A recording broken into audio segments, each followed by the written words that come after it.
The government's target to partially vaccinate the country's population of over 30 years of age by September is getting closer and closer to fruition. The World Health Organization in Sri Lanka places the over 30 population in the island at 11.4 million, and that target is almost at touching distance.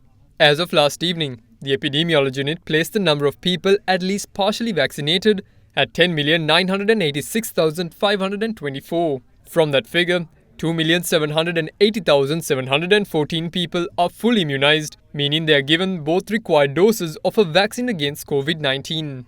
Meanwhile, health authorities and the Triforce personnel vaccinated 194,556 persons yesterday. Among them was 29,654 persons who were given the first dose of the AstraZeneca's Covishield vaccine, while 9,570 people were administered with the second dose of the same.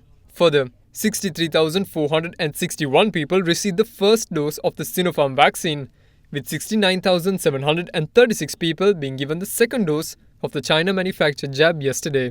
2,962 people were given the first dose of the Pfizer vaccine, while 58 people received its second dose. The Moderna jab's first dose was also rolled out to 19,115 persons. In the meantime, it was also announced today that all the people above the age of 60, suffering from serious underlying health conditions in the Western province, who are yet to receive at least one vaccine dose will be vaccinated from the 10th to the 12th of this month. All such persons are requested to contact the hotline 1906 in order to get themselves registered. Sri Lanka's success in procuring vaccines, albeit following some hiccups at the beginning of the inoculation drive, coupled with a speedy rollout with the input of the Triforces, has put the island well on track to hit the inoculation target well before the deadline. But in some countries, the rollout of a third shot known as a booster is also under consideration, with Israel, Germany and France to go ahead with it from next month. This, however, could lead to another problem.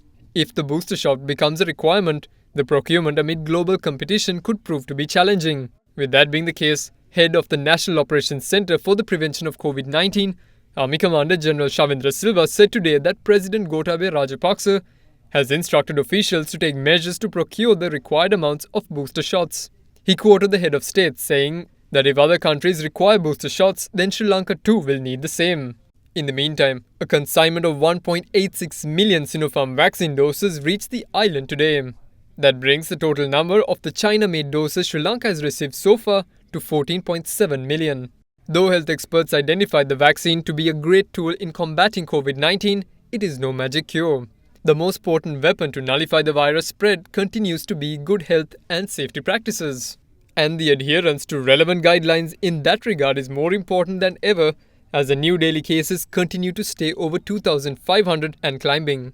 Yesterday, the number was 2,815. From that, 980 cases were confirmed from the Western province.